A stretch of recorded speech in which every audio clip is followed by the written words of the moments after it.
relasi apa saja yang Bapak jalin nih terkait perihal masalah prodi farmasi ini? Karena kan kalau tanpa Iya, suatu relasi, Bapak mau bawa kemana nih mahasiswa-mahasiswa lulusan-lulusannya nanti?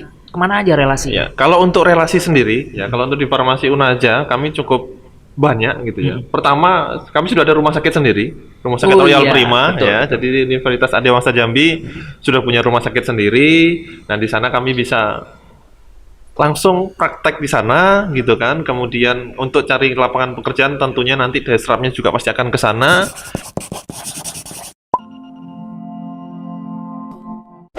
Halo Sobat Unaja, masih di podcast Unaja. Nah, kali ini di penayangan perdana kita mendatangkan bintang tamu, yaitu pejabat struktural di wilayah Universitas Adiwangsa Jambi. Nah, siapa dia? Tetap stay tune di podcast Unaja. Halo Sobat Unaja, nah ini dia Pak Sepa. Oh, kita boleh salaman nggak nih? Wah, nggak boleh. Nggak boleh ya? Corona, nggak boleh. Tolong, Nggak boleh, tolong. boleh. Hand sanitizer, cepat, cepat. Sanitizernya mana? Di tas saya ada. Oke, oke baik kita sambil nunggu hand sanitizer. Siap. Apa kabar Pak Septa? Alhamdulillah baik. Alhamdulillah baik Pak Septa ya. Nah ini dia Pak Septa kita ya. Nanti di sini Pak Septa punya pengalaman yang sangat-sangat bagus sekali untuk kita dengar. Waduh. Ya, Pak Septa ini dia lulusan luar negeri. Nah makanya kita mau tanya nih. Siap. Kita minta Pak Septa untuk menceritakan biografinya dia, pengalaman dia S1, kemudian S2, bagaimana kuliah di luar negeri dan bagaimana apa sih suka dukanya di luar negeri ya, kuliah di luar negeri. Oke, baik. Nah, Pak Septa, Ya. kabarnya Pak Septa ini mantan ya? Apa mantan atau apa ya? Mantan kuliah di S2 di luar negeri atau apa ya? Ya, pernah lah, Pak. Pernah ya? Oh, Pernah, berarti. pernah lah. Nah, Pernah keluar negeri. kira-kira kemarin S2-nya di universitas apa? Saya di Université Paris Sud. Wah, saya nggak tahu tuh tempatnya gimana. Oke, nanti kita Ya, cek di Google ya. yaitu kalau bahasa kerennya ya Universitas Paris 11. Oh, Paris 11. Iya. Berarti kayak kita ada juga nih Pak di sini daerah Di Parit mana? 3, Pak. Parit 3, Parit berapa gitu. Ada juga di kita di Jambi. Oh, di situ Paris Ya, 11 ya. tetangganya, tetangganya, Oh, iya. tetangganya. Oke. Nah, apa Pak suka dukanya waktu itu di sana tuh? Sebetulnya suka dukanya banyak sih. Banyak ya? Ini mulai dari mana dulu? Yang pertama, Sukanya dulu, sukanya tekan dulu nih, sukanya Bapak pas kok bisa sih kuliah di sana itu biayanya biaya sendiri atau biaya beasiswa gitu. Oke, kalau sukanya banyak memang gitu ya. Pertama adalah saya bisa kuliah di luar negeri gitu kan, terlihat keren Oh, ya, isi. walaupun sebetulnya nggak begitu keren juga. Gitu ya. Nah, Karena ya itu tadi kalau dilihat kan, wah enak kuliah di luar negeri, bisa iya. jalan-jalan, bisa main gitu kan. Wah, tapi di balik itu sengsara, Pak. Iya, Nangis. nangis ya. Iya. Kalau kayak gitu. Nah, Bapak dapat kuliah di sana itu biaya sendiri atau beasiswa? Kalau saya di kuliah di Prancis itu saya dapat beasiswa. Wih, Iya, tetapi bukan uang negara Pak saya pakai, bukan jadi? negara Indonesia saya pakai. Jadi saya nggak punya utang ya dengan bapak yang bayar Oke. pajak. Jadi, Jadi saya dapat beasiswa namanya Bourse Gouvernement Français Wih. atau beasiswa pemerintah Prancis yang memang itu diadakan dari Kedutaan Besar Prancis di Jakarta. wih, Gitu. mantap itu. Terus dari mana Bapak dapatkan beasiswa itu? Kalau dapatkan sebetulnya itu usaha sendiri. Heeh. Ya, karena kan saat ini kita bisa cek banyak ya di Google, pakai Google kita bisa tahu segala informasi.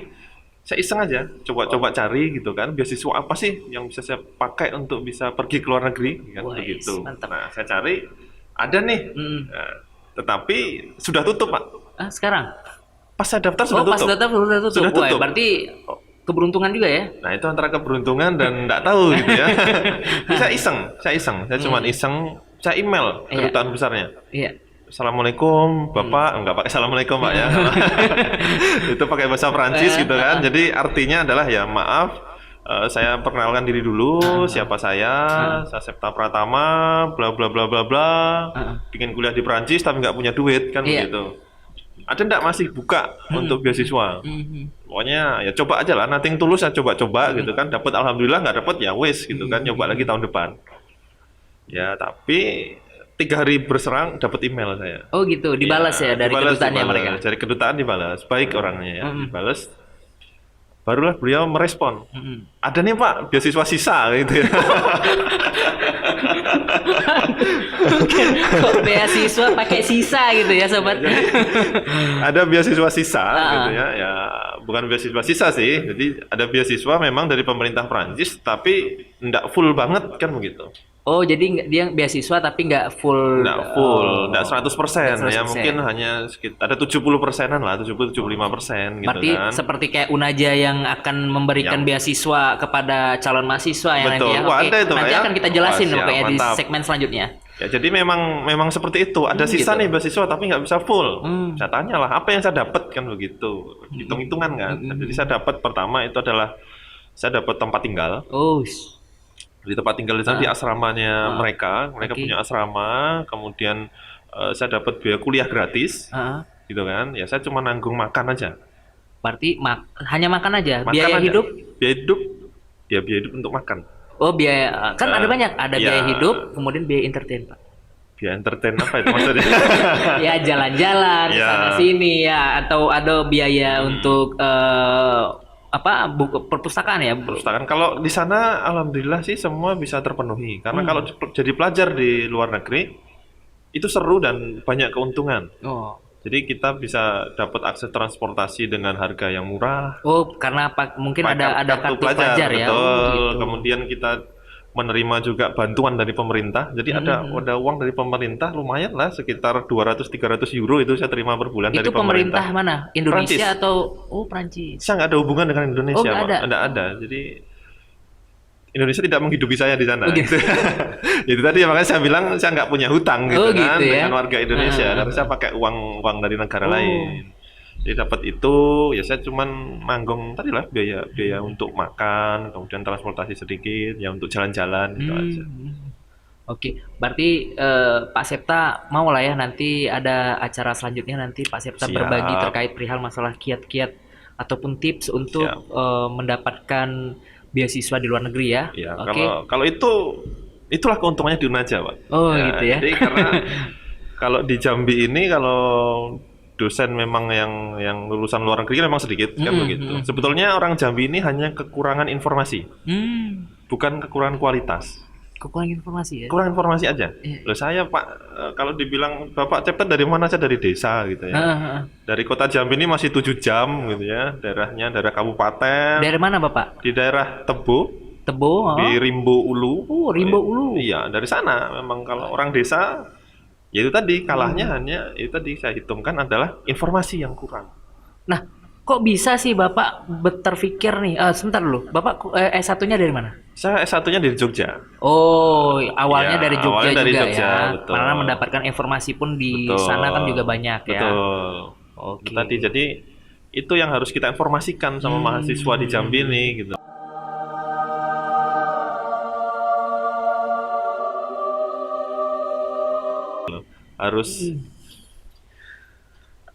Harus melek gitu kan informasinya ya.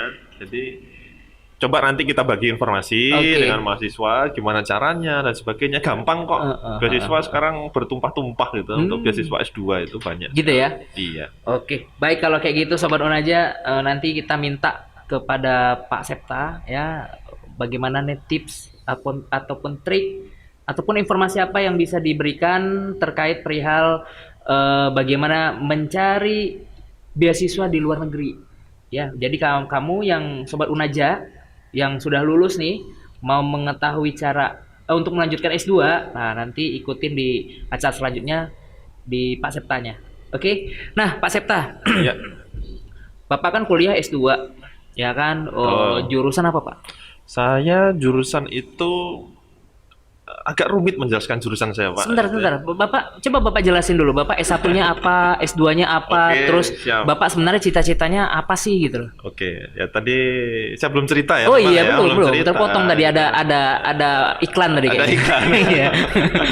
Ya, jadi kalau saya dari kecil sampai SMA itu saya di Rimbo Bujang tadi dari Bolu. Jadi memang di Jambi lah saya Iya. itu. Kemudian saya S1 di Yogyakarta. S1 di Yogyakarta di Universitas enggak negeri juga gitu. Saya lulusan swasta dan ya nggak kalah dengan negeri juga gitu. Jadi kalau ada yang bilang kuliah swasta nggak bisa bersaing itu salah. Oh, gitu ya? Begitu, betul. Jadi saya kuliah di jurusan farmasi. Tapi nggak hanya itu, saya juga kuliah di D3 Bahasa Inggris.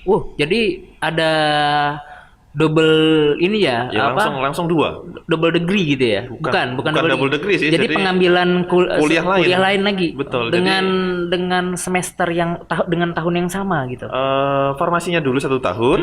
Setelah 1 tahun berjalan, kemudian baru saya ngambil D3 Bahasa Inggrisnya di tahun kedua. Gitu. Jadi kuliah dari jam 7 pagi sampai jam 5 sore saya kuliah farmasi, nanti habis maghrib jam 6, setengah 7 saya kuliah lagi bahasa Inggris sampai jam setengah 9. Gitu aja Pak, sampai tua gitu ya. Jadi sekarang gini, Bapak kuliah dengan 2 jurusan yang berbeda. Betul. Tapi dengan kampus yang sama. Kampus yang sama. Oh, kampus yang sama. Kampus Terus yang sama. Bapak kapan mainnya, Pak? Masih bisa main. Masih gitu bisa main ya? Ya masih bisa main. Masih sempet juga lah Sosialisasi, organisasi. Organisasi saya tidak pernah berhenti dari semenjak masuk kuliah sampai lulus. Saya juga aktif di Badan Eksekutif Mahasiswa. Oh, jadi Iya. Bapak juga di BEM juga ya? Iya, saya sempat menjadi sekretaris jenderal juga di Badan Eksekutif Mahasiswa di Fakultas MIPA di Universitas Islam Indonesia. Dan tidak mengganggu. Nggak mengganggu ya, Tidak Pak ya? mengganggu. Itu bohong kalau orang ngomong organisasi mengganggu kuliah itu bohong.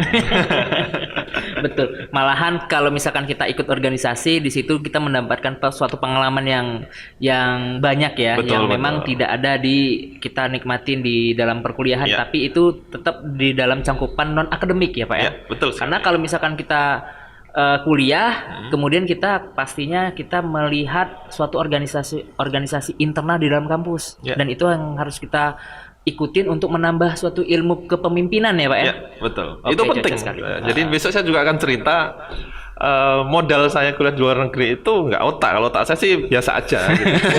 Tapi tadi itu pengalaman organisasi, bagaimana saya bisa menggunakan kemampuan berbicara saya untuk sedikit menipu orang-orang sana, begitu. Dan satunya kita harus bisa bergaul. Betul. Oke.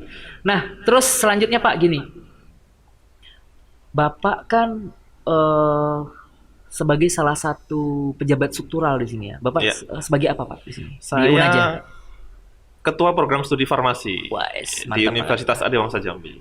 Wes, ketua program kepala program studi ya. Iya, ketua program studi Ketua program farmasi. studi farmasi. Nah, sekarang gini Pak, coba Bapak ceritakan nih, farmasi kita ini di Unaja itu sudah di semester berapa sekarang nih? Dan bukanya tahun berapa? Kalau farmasi itu sendiri, kalau di Unaja, sejak Unaja beroperasi tahun 2017, itu sudah ada program studi S1 farmasi. S1 farmasi. Iya, saat ini sudah ada mahasiswa di semester 2 dan juga ada di semester 4. Oh. Dan juga ada mahasiswa dari jalur khusus. Jalur Jadi khusus dari ya? yang D3 pengen lanjut S1 itu bisa banget di Unaja Wes, gitu mantap kan. sekali itu. Nah, Bapak kan selaku kepala program studi tentunya kan pasti ada suatu strategi nih Betul. untuk bagaimana sih mahasiswa farmasi ini lulus ini mau kemana ya kan? Nah, kira-kira apa sih Pak sebenarnya visi misi Bapak dan mau Bapak bawa kemana ini mahasiswa lulusan Bapak khususnya di farmasi? Iya, ini model lagu ya, mau dibawa kemana? Iya. Oke, memang ini sebetulnya tanggung jawab yang sangat-sangat besar, Pak. Gitu ya? Kan? Saya memang yang orang baru diberikan mandat untuk menjadi kepala program studi farmasi di sini, itu menjadi beban bagi saya, gitu kan. Wis. Karena saya harus membawa anak orang nih, Pak. betul. Anak orang banyak, Pak. Jadi semester 2 itu ada 37 orang, semester 4 ada 35 orang, jalur khususnya itu ada 25 orang. Wih. Jadi kurang lebih hampir 100 orang gitu kan. Berarti ini salah satu prodi yang favorit juga di Unaja ya, farmasi betul, ya? Oke, ya. Jadi memang kami berani bilang kalau di prodi farmasi Unaja ini walaupun muda, tapi luar biasa. Wah, mantap sekali ya. Gitu. Nah, sekarang gini Pak, tadi begitu banyaknya yang akan Bapak bawa dan betul. begitu banyak beban yang Bapak terima terkait perihal masalah meluluskan, dan ini bukan hanya sekedar meluluskan saja kan, melainkan mereka lulus dan mereka mampu nggak dimanfaatkan oleh masyarakat kan, ataupun mereka bermanfaat bagi masyarakat kan kayak gitu. Betul. Kira-kira Bapak apa strateginya? Ya, kalau strateginya gitu kan, saya mencoba beda. Jadi apa itu? saya tidak mencoba hal yang sama dengan prodi farmasi karena sebelumnya juga sudah saya pernah menjadi mahasiswa, saya pernah menjadi dosen di tempat lain Iya. gitu kan, tidak di Unaja.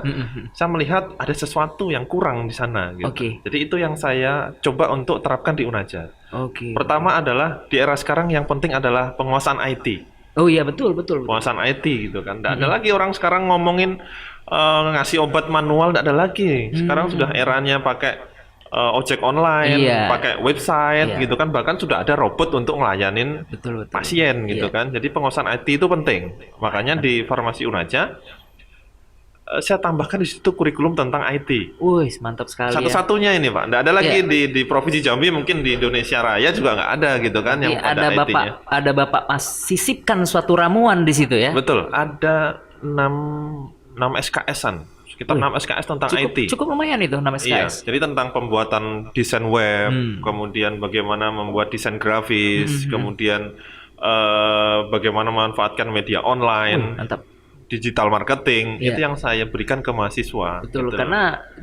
karena kan S1 farmasi ini kan nantinya mereka akan juga bisa menjadi suatu entrepreneur ya kan? Betul. Ya Nah, kan? itu yang saya harapkan, Oh, Pak, gitu loh. gitu. Jadi memang kalau mengharapkan kita cuma dapat kerja, cari kerja ya pening juga kan Iya. gitu ya. Pusing, Pak ya. Apalagi kayak kemarin kan bagi para sobat Unaja yang mengikuti ajang pencarian bakat, ajang pencarian lowongan yaitu PNS ya. Iya, betul. Kan itu satu yang diterima 1.000 yang ini. Betul. Makanya kita memang harus mampu memiliki suatu kemampuan yang lain ya kan. Itulah sebagai kita bibit-bibit entrepreneur. Iya, Ya Pak ya. betul. Setuju ya? Setuju. Makanya itu ada juga kami terapkan mata kuliah entrepreneur di Wih, farmasi mantap gitu loh. Jadi sekali. entrepreneur menguasai IT tentunya tidak melupakan farmasinya. Oh betul, berarti udah Iya. cocok sekali ya. Begitu. Udah tahu tentang bagaimana meracik obatnya, kemudian bagaimana cara memasarkan, membuat suatu desain ya kan, dan Iya. kemudian belajar tentang digital marketingnya. Wah, cocok kali. Di mana Pak tempatnya Pak? Unaja ya? Di Universitas Adiwangsa Jambi. Wah, oke, para sobat Unanya. Nah, itu dia. Nah, gini Pak Septa, kan kita sudah tadi Bapak udah jelasin terkait perihal masalah lulusannya seperti itu ya Ya. kan. Saat ini sudah ada lulusan nggak? Lulusannya belum ada. Oh, belum ada ya? Belum ada. Belum ada ya? Belum ada lulusan. Baru akan lulus. Baru akan lulus. Tahun ini yang jalur khususnya. Hmm. Begitu. Nah, sekarang gini Pak, relasi apa saja yang Bapak jalin nih terkait perihal masalah prodi farmasi ini? Karena kan kalau tanpa suatu relasi, Bapak mau bawa kemana nih mahasiswa-mahasiswa lulusan-lulusannya nanti? Kemana aja relasi? Ya, kalau untuk relasi sendiri, ya kalau untuk di Farmasi Unaja kami cukup banyak gitu ya. Pertama, kami sudah ada rumah sakit sendiri, Rumah Sakit Oh, Royal iya, Prima betul. ya. Jadi di Universitas Adiwangsa Jambi sudah punya rumah sakit sendiri. Nah, di sana kami bisa langsung praktek di sana gitu kan. Kemudian untuk cari lapangan pekerjaan tentunya nanti desrapnya juga pasti akan ke sana. Dan untuk yang jalur khusus ini, Pak, ini mereka juga sudah langsung bekerja. Wih, Jadi langsung desrapnya langsung banyak gitu ya. Relasi lainnya ada dari rumah sakit yang lain kami juga ada. Kemudian yang akan kami coba terapkan adalah di industri farmasi apa itu? Cocok itu? dengan pabrik-pabrik obat. Ini karena kalau di Jambi ini ya di Jambi ini kebanyakan mereka farmasinya farmasi klinis gitu kan, hanya rumah sakit, apotik dan sebagainya. Nah, kami di Farmasi Unaja menjajakin untuk ke industri farmasi. Wah, Karena rekan-rekan saya cukup banyak juga di industri farmasi gitu Betul, kan, yang betul, teman-teman satu angkatan dengan saya dulu sudah ada yang jadi manajer di sana di industri farmasi. Itu yang saya akan bawa ke sana. wah, Gitu. mantap. Apalagi relasi yang di luar negeri ya. Siap. Wah, itu dia tuh yang kita tunggu tuh, relasi yang dari luar negeri. Iya. Nah, oke para sobat Unaja, tadi Pak Septa sudah ngejelasin tuh terkait perihal masalah biografinya, kemudian terkait perihal prodi, ya kan. Nah, satu lagi nih Pak, kita membahas perihal masalah prodi ini. Prodinya farmasi ini di bawah naungan organisasi apa nih Pak? Organisasi seperti apa ini Pak maksudnya? Ya biasanya kan ada organisasi profesi dan segala Oh, macamnya begitu. kan, Iya. karena suatu program studi kalau tanpa ada suatu naungan profesi, kayaknya katanya sih itu tidak diakui katanya ya kan. katanya. Nah, kalau ini Oke. Unaja ini sudah ada naungan organisasi profesi nggak? Oke, kalau organisasi profesi untuk prodi farmasi, kami ada namanya APTFI, Asosiasi Perguruan Tinggi Farmasi Indonesia. Wes, mantap sekali. Jadi itu adalah tempatnya semua prodi farmasi seluruh Indonesia untuk saling berkoordinasi. Sebetulnya kalau tadi dibilang tidak diakui sih enggak juga. Enggak juga ya? Juga, Oh, gitu enggak loh. ya? Karena yang mengakui kita itu kan dari Dikti, Iya, betul, bukan betul. dari organisasi profesi. Mereka itu hanya untuk misalnya, bukan hanya sih, di sana kita bisa bertukar pemikiran, kemudian penyusunan kurikulum standar kita mengacu betul, juga ke mereka, diskusi dan sebagainya, pengembangan dosen. Nah itu juga yang ada di Asosiasi Perguruan Tinggi Farmasi Indonesia. Dan Nah, sekaligus terkait akreditasi juga ya. akreditasi juga. Kemudian juga ada IAI, Ikatan Apoteker Indonesia. juga ya? Ya, kami juga punya relasi yang baik di sana karena saya juga salah satu pengurus juga di Wih, mantap pengurus sekali. daerah Ikatan Apoteker Indonesia di Provinsi Jambi. Wih. Jadi kedekatan kami ada gitu kan. Jadi tenang saja. Kalau besok mau PKL, kami ada PKL Pak ya. Oh, gitu. Praktek kerja lapangan, nanti mahasiswa di semester 6 kami sebar itu ke apotik-apotik. Oh, ke apotek-apotek. Rumah sakit juga, jadi mereka langsung praktek di sana. Betul, betul. Jadi langsung sekali. beri pengalaman. Nah, itu dia Sobat Unaja. Jadi ternyata banyak sekali tuh di strategi ataupun ramuan-ramuan yang Pak Septa selaku Kaprodi mengemas agar lulusannya dapat terserap ya Ya. di masyarakat pastinya. Betul. Nah, oke, Pak Septa, ini kita coba untuk ngebahas lanjutan lagi nih, apalagi yang saat Oke. ini kita ya COVID ya. Ya. Ini kita Indonesia sedang berduka ya sebenarnya. Betul. Indonesia sedang berduka karena Indonesia sedang menghadapi suatu wabah virus ya, corona yang dimana ini bukan hanya Indonesia saja, ini adalah seluruh dunia Seluruh dunia. ya kan. Betul. Dan jadi ini bersama-sama kita memang memerangi ya kan, mencegah, dan sampai saat ini pun juga masih belum ada nih antivirusnya kayaknya ya. Antivirusnya belum ketemu. Belum betul. ketemu gitu loh. Iya. Tapi kita juga nggak tahu ya, moga-moga bagi para ilmuwan sudah bisa untuk menemukan antivirus tersebut agar wabah ini dapat terselesaikan. Nah, gini Pak Septa. Ya. Pak Septa ini kan backgroundnya kan kesehatan ya, Betul. di bidang apoteker. Apoteker. Nah, terkait perihal hand sanitizer, kayaknya kemarin Bapak bersama mahasiswa Iya. itu meramu hand sanitizer, membuat hand sanitizer, Membuat. dan itu Bapak kemanakan itu hand sanitizer? Apa dikonsumsi sendiri atau bagaimana? Coba Iya, kalau jelaskan. kemarin sebetulnya untuk seluruh mahasiswa farmasi saya, itu saya ajarkan semua. Wih, mantap sekali ya. Saya ajarkan semua kepada mereka supaya mereka itu bisa buat sendiri. Ya, jadi mahasiswa farmasi semuanya saya beritahu, begini cara buatnya, saya ajarin cara buatnya, udah kalian bisa buat sendiri untuk keluarga kalian. Ya, karena kalau untuk jual kemana-mana nggak boleh. Nggak Ya, boleh nggak ya, boleh. karena memang nggak ada izin ya, Karena Pak, nggak ya. ada izinnya. Jadi kemarin memang mahasiswa saya ajarkan, kemudian minimal dipakai sendirilah di lingkungan kampus.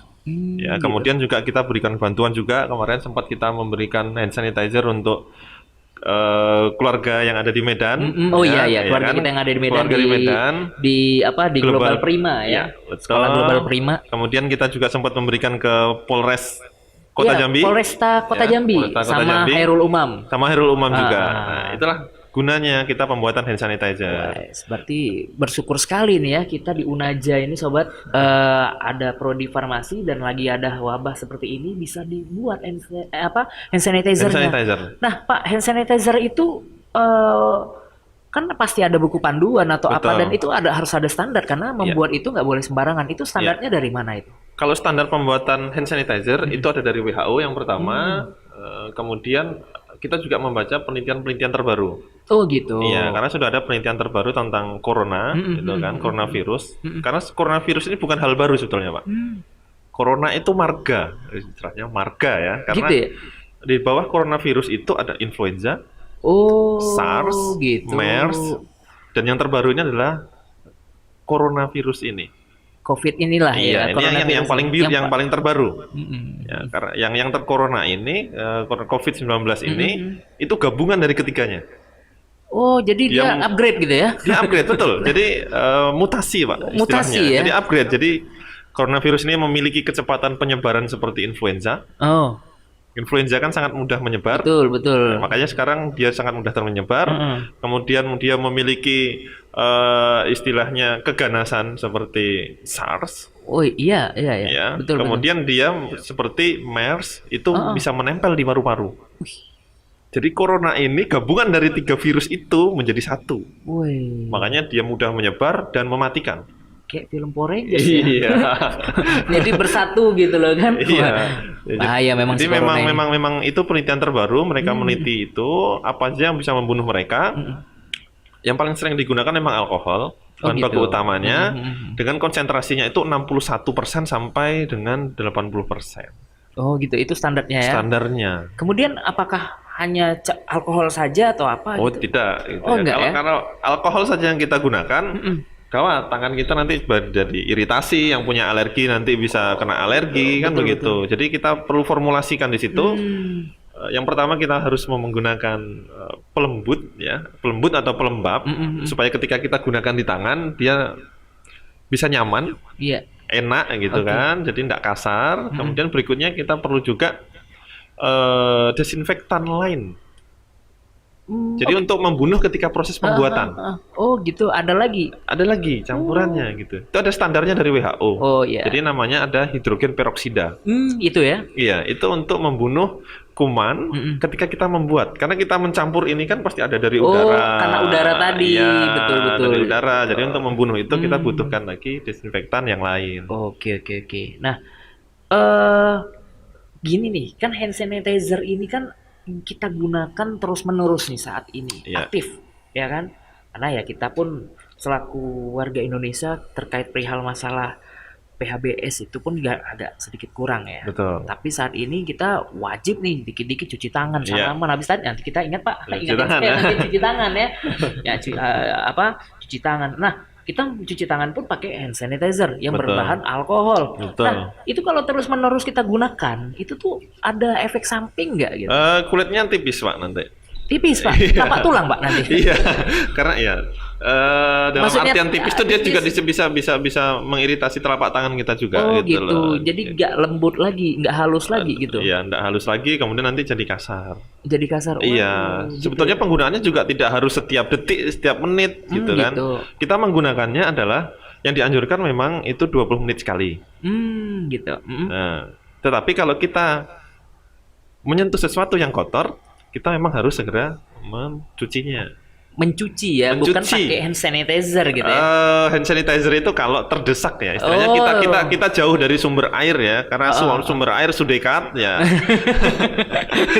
Sumber air sudah dekat gitu kan, sabun banyak ya, kita cuci tangannya pakai sabun dan air aja dulu gitu kan. Kita pakai hand sanitizer kalau misalnya kita lagi di kendaraan umum gitu kan. Kotor habis megang istilahnya tiang atau apa, nggak ada air, ada sabun, baru kita pakai itu. Iya, karena kalau saat ini kita lihat nih Sobat Unaja, setiap orang sudah mengantongkan hand sanitizer ya kan?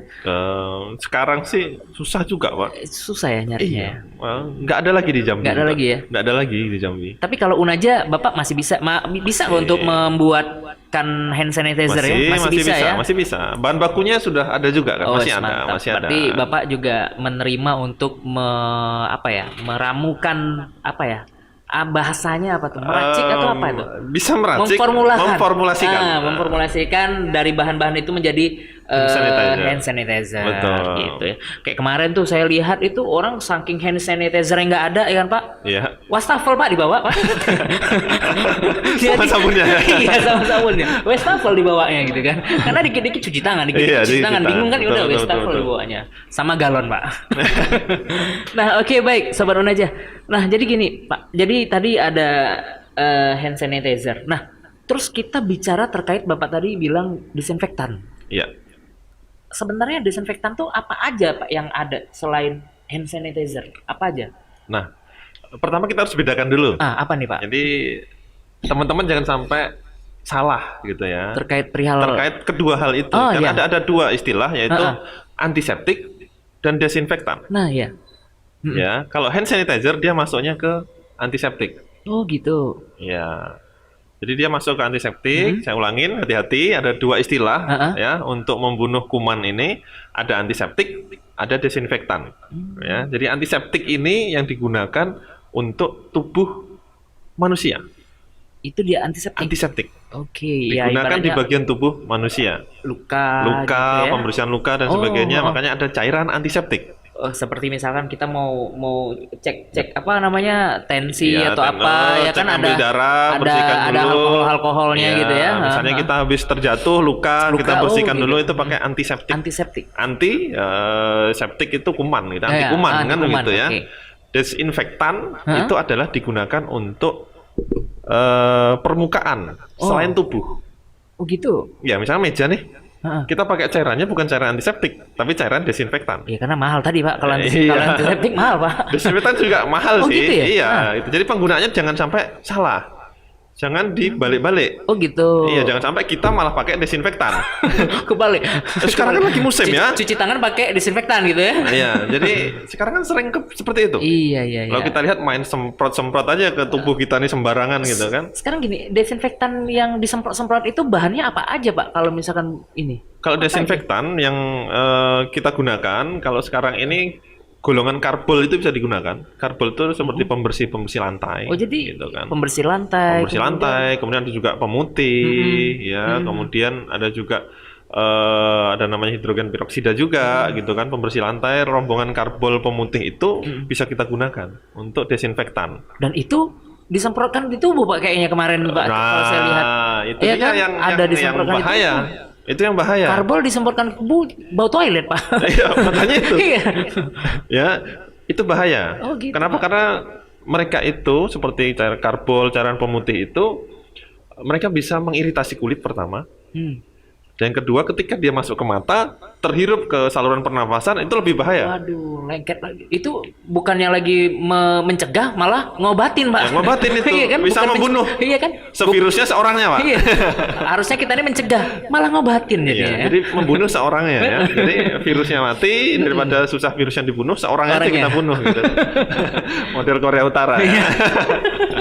Nah, jadi Pak, berarti itu bahan-bahan yang seperti itu, disinfektan itu memang tidak boleh digunakan untuk tubuh ya Pak? Tidak boleh. Sudah ada edaran juga dari WHO. Oh gitu. Ya, Badan Kesehatan Internasional sudah memberikan istilahnya memberikan petunjuk untuk kita semua bahwasanya jangan menggunakan desinfektan untuk tubuh. Oke. Ya. Tapi kalau kita lihat di media cetak, media sosial dan di televisi pun ya kayak misalkan di tempat-tempat pembelanjaan atau kantor pun pakai Betul. bilik disinfektan itu Iya, kan iya. yang diserang. Nah, itu Tidak berbahaya. tahu saya ilmunya dari mana kan Oh begitu. gitu. Karena sampai saat ini masih belum tahu ya. Iya, karena untuk memformulasikan tadi desinfektan itu juga ada konsentrasi tertentu. Jadi bukan hanya main Enggak campur ada, mixer nih, langsung- bukan. Oh gitu ya. Iya, jadi enggak.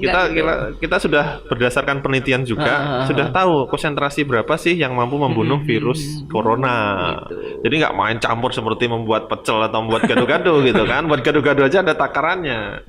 Bartender Pak. Iya, bartender apalagi kan begitu. Apalagi ya. Dia masih ada perhitungan. Oke. Jadi nggak boleh sembarangan begitu. Itu yang harus diwaspadain. Ya, harus jadi jangan semprot-semprot ke orang gitu kan. Karena saya dengar teman-teman saya pulang ke rumah disemprotin gitu kan. Iya, sampai ini Pak, yang badan pertama kering Pak, pulang-pulang Iya, basah Pak, basah betul. kuyup Pak. Jadi saya punya cerita Pak. Iya, gimana, Pak? Ada tukang Tukang. di komplek di perumahan teman saya di Jakarta. Iya. Jadi komplek perumahan itu sudah ditutup. Sudah tutup.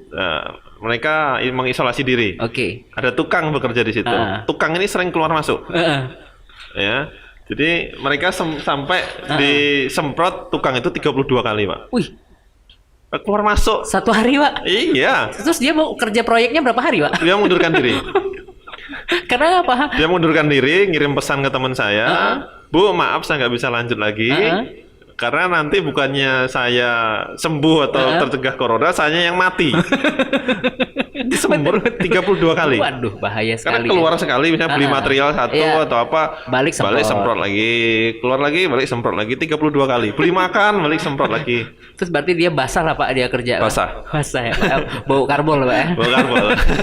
Orang gini loh jadi ya. Kalau Iya, saya lihat gitu makanya ya. itu jadi harus berhati-hati. Oke, baik. Nah, itu dia menarik sekali Pak terkait perihal masalah biografi Bapak, Kaprodi, kiat-kiat terkait perihal strategi ya kan, dan ini di penghujung kita tadi Bapak udah jelasin terkait perihal masalah disinfektan, Iya. ngejelasin terkait perihal antiseptik yang hand sanitizer ya kan, bagaimana cara penggunaan dan apa efek sampingnya. Kami terima kasih sekali Pak di acara Unaja Podcast ini, dan ini perdana Sobat Iya, Unaja. betul. Dan pastinya kami berharap Pak, dan kita berharap dan kita berdoa terkait perihal masalah COVID-19 ini bisa naik level menjadi 20 Pak. Enggak lah ya. Maksudnya itu harapan kita COVID-19 ini sudah selesai. Iya. Apalagi kita akan mau menghadapi bulan Ramadan. Iya, ya betul. kan? Semoga dan menghadapin bulan suci ya, yaitu di hari kemenangan Idul Fitri pastinya. Betul. Ya semoga kita khususnya di Provinsi Jambi redah lah dan Amin. selesai Siap, lah perihal masalah ini. Dan kita pun juga harus mendukung masyarakat mendukung pemerintah. Iya. Kita juga bahwasanya dengan berada di rumah Iya, itu tetap membantu di rumah. Iya. itu membantu pemerintah kita dalam memerangi COVID-19 ini. Betul. Kapan lagi bantu pemerintah? Iya. Cuman rebahan di rumah kan Iya, begitu. itu. Ya kan, cuman hanya WFH katanya kan. Jadi ya cuman hanya rebahan di rumah aja nggak mau kan, kebangetan ya nggak. Nah, jadi marilah kita sama-sama Sobat Unaja, kita membantu pemerintah cuman hanya rebahan di rumah, menjaga jarak, dan ingat di rumah saja. Oke? Nah, itu dia. Terima kasih Bapak Septa. Enggak apa-apa nanti. Salam Corona, salam Corona. Salamnya kayak gini ya. Oke, baik ya Pak Septa, terima kasih. Oke. Di kesempatan kali ini ya kita tutup. Dan nanti kita akan undang lagi di acara-acara ataupun di tema lainnya. Oke, siap. Siap. Terima kasih Pak Oke, Septa. sama-sama. Oke. Tadi sudah kita dengerin ya wawancara kita bersama Pak Septa, yaitu Kaprodi Universitas Adiwangsa Jambi di program studi farmasi. Nah, dan tadi dia udah memberikan kita suatu tips, trik, kemudian menjelaskan terkait kuliah dia di luar negeri, suka dukanya dan bagaimana cara mendapatkannya. Nah, makanya dari itu pantengin terus di acara kita, tetap di podcast Unaja Smart Campus.